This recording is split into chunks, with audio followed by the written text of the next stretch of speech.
So other problems that restaurants run into are their marinades and their sauces. So even if the even if the ingredients are gluten-free, they may be treated as something that is not.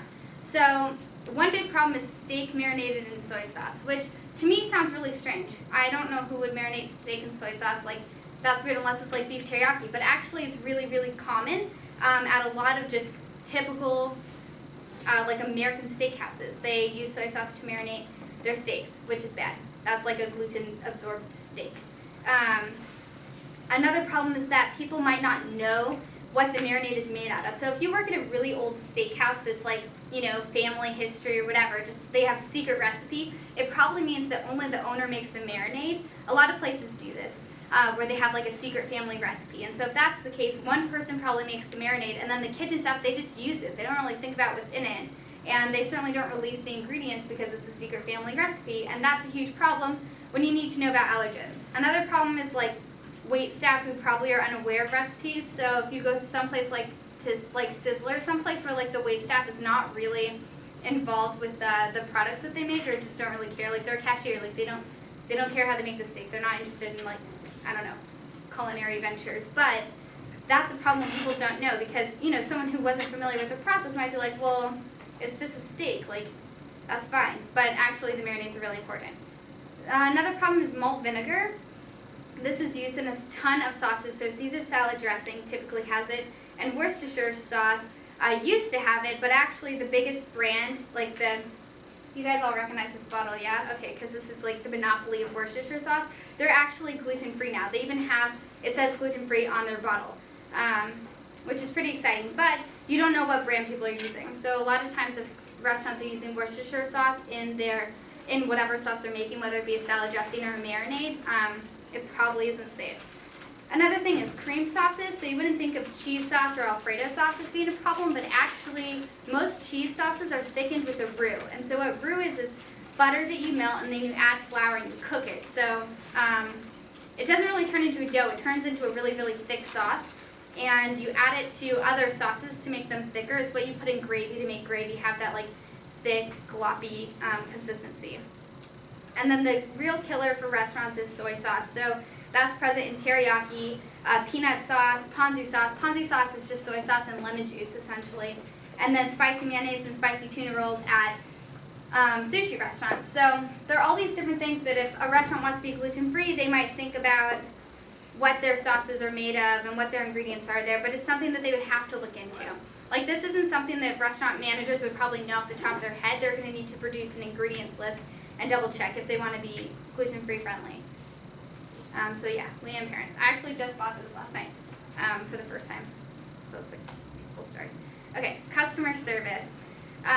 Okay, so I don't know if you got this yet, but this presentation is kind of mirroring what a presentation to a restaurant should look like. So you want to go through like storage, preparation, food service, customer service. So anyway, this is like a little model. So customer service, there are a lot of different people at restaurants, all of them with different jobs, and every single one of them needs to be informed about allergen procedures. So first is the manager. The manager should be the point person for food allergy questions. So when someone wants to have a restaurant that is friendly to people with allergies, they need to have a point person. Someone who, if someone comes in and says, if someone is allergic to the most bizarre thing in the entire world, okay, if someone says like, I don't know, they're allergic, I don't know, whatever, they're allergic to grapefruit. Red dye. Red dye number 6, not even all red dyes. This person's allergic to red dye number 6. You need to have someone designated that can deal with that problem. Regardless of what it is, there needs to be a point person. Otherwise, you know, there's like a problem. If no one takes responsibility, there's going to be a huge problem because no one's going to know what's happening. So the point person should know the menu, and they need to be able to produce an ingredient list for dishes and for products. So for example, at Cricvine, if you ask about whether or not something's gluten-free, they sent the manager over who then brought the package of food, and I got to read the label itself. But you need to have someone who can do that, someone who knows where the ingredients are. You need to have standard operating procedures in writing for allergy customers. So that means that, like, if someone comes in with a food allergy, it shouldn't be like the first time that the person at the restaurant is thinking about it. They need to have a written down plan of action. So that plan of action might be that the manager, so let's say the person comes in, they're like, I'm allergic. that server would go to the manager and tell the manager, hey, we have an allergy kid over here. The manager would go to the head chef and be like, hey chef, we got an allergy person. And so there needs to be like a written down procedure for how you handle someone who comes in saying that they need, like they have some type of special needs for the menu process. And then you need to have food allergy training for all the new employees. So especially with this project, it's going to be a one-time thing, which means that by the end of your project and by the end of your presentation, you need to be telling them, hey, like you're going to have new people coming in here at some point. You need to make sure that you relay this information to them, because you especially don't want to tell people, hey, like we're gluten-free friendly now, but you didn't train your newer staff members, which means you have all these gluten-free loyal consumers coming, and no one knows what's happening, and that's bad. And they also, the manager would be responsible for periodic updates and like checkups to make sure that there's still good best practices essentially happening. So that would mean every now and then the manager would want to pop back in the kitchen, make sure the designated area for gluten-free food preparation is clean, is actually designated, and is not contaminated. And that would all be the manager's responsibility. And unless you pick someone to do that, no one's going to be responsible, and it's not going to get done. So one recommendation you can give to managers is you can tell them to suggest simply prepared dishes to minimize risk. So you should encourage someone who has a gluten allergy to order a baked potato instead of the french fries, or to order broiled chicken instead of a chicken with a sauce, or a grilled chicken that might be marinated. And so that would also be the manager's job to understand that, and it would be our job as people training the restaurant to inform them that that would be a smart idea. And the next thing is that I would suggest to a restaurant that I was training that they should put this on their menu. Please alert your server to any food allergies before ordering. A lot of times people will say, you know, hey, is there cheese on this omelet? And the waiter will be like, no, there's no cheese. And then they order and they're like, okay, great, I'll order that. But the person is actually allergic to dairy, but they didn't specify that, which is a huge problem, because if there's a cream sauce, they're just going to make sure there's no cheese. And we'll talk about this a little bit later. But anyways, this is something that a manager should want to have on their menu, which is just saying, alert your server if you have a food allergy. And that way they know that A, the restaurant will accommodate them, and B, everyone is being straightforward with each other. These are just mine. I animated this. Okay, so the front of house / the host. So the front of house also needs to know, so front of house at fancy restaurants is like responsible for like welcoming you, but at a normal restaurant it's just like a host. Like they seat you and they sometimes bring you drinks or whatever. They're like, you know, below waiters on the food chain. So anyways, your host, they sometimes handle garnishes, which can result in cross-contamination. So the front of house needs to be told that they should alert someone. If someone comes in with a food allergy, they need to alert the point person, or in this case, the manager. And they also need to remember not to garnish things incorrectly. If a mistake does occur, you need to tell the kitchen to discard the incorrect order and make a new one. So one example of this is you can order a steak, and if you either inform someone or don't inform someone of an allergy, they might bring it to you like this, which has breaded fried onions on top of it. And so normally if someone says, hey, I didn't want fried onions on this, take it back, they would just take them off the plate and bring it back to you, and that's a huge problem. That's not safe practices.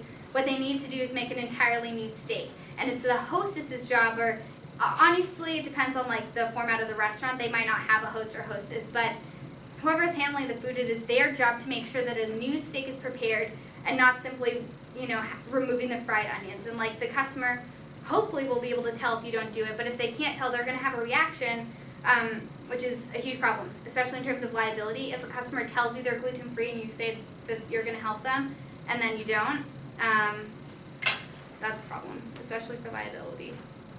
And then make sure to wipe down the table adequately before seating.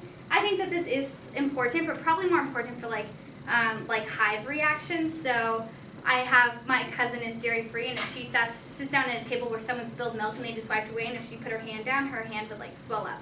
Also, if you drink milk and then kiss her on the cheek, she'll have lips. Anyways, the point is, you need to wipe down the tables adequately before you see people who might die. Okay, so servers. It's not just the kitchen staff who need to be trained about gluten, it's also the servers, which is the job of the manager to make sure that all the employees are adequately trained and educated. So servers need to listen carefully, they need to consult with the manager and the chef, and they need to keep in mind that most diners prefer not to draw unnecessary attention to their allergies. So they need to just be kind of more astute and observant That's their job as like people working in the hospitality industry. They also need to have written notation on the ticket. It needs to be visibly flagged, so either circled, highlighted, written in all caps, and then you need to have the correct wording. And this is what I was talking about a little bit earlier. The difference between no cheese and dairy allergy, or no croutons and gluten allergy, is a huge, huge, huge difference. And so if people don't think to write that down, that's a huge problem. If you write no croutons, then the chef is only going to worry about whether or not he throws croutons on the plate. He's not going to worry about whether or not the Caesar dressing has Worcestershire sauce on it, right? Or like whether or not the dressing is thickened with a roux, or whatever the problem is. You need to make sure they're using the correct wording, which is something that people might not think about if they haven't been properly trained in dealing with people with allergies.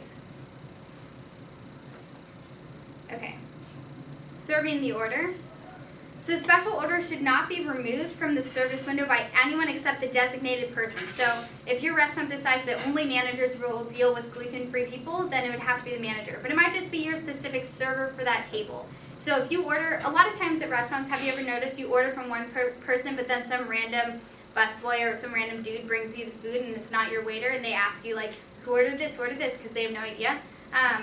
Like that happens all the time, and that can't happen when you have someone who has food allergy dining at your restaurant, because they might garnish it incorrectly, they might deliver it to the wrong person. Let's say 2 people at your table order the same thing. One person orders it in a gluten-free variety, and the person delivering doesn't realize that there's a difference and switches them. That's a huge problem. So you need to have your server just stick with them throughout the entire time. An example of this is at a restaurant in LA called Hugo's. And what they did is they would have different people deliver the food. And so this one guy saw a dish and he was like, oh my God, like they forgot to put the croutons on top of this. And he didn't want to deliver the entree item incomplete, right? Because then people would be like, yo, where are my croutons, right? So what he did is before he served it, and he was fixing it and added the croutons on top and then delivered it to the person. Okay, well, yeah. Anyways, so it's important that the right people deliver it. You need to be prepared to answer follow-up questions. So I have a lot of allergy friends, all sorts of allergies. But anyways, every single one of them, no matter what, even if they go to a restaurant that's vegan, when they bring the food, they'll be like, is this dairy-free? Are you sure? And so you need to be prepared to answer that. And they might have even more questions. They might want to be like, well, how did you prepare it? What did the chef do to make sure there wasn't cross-contamination? And you need to be prepared to answer those questions in order to make people happy. Okay, so this is just some housekeeping stuff. So that's all I have to say about the restaurant industry and gluten. But this should just be like a way for you to understand how your presentation should look and what type of things you should include and think about.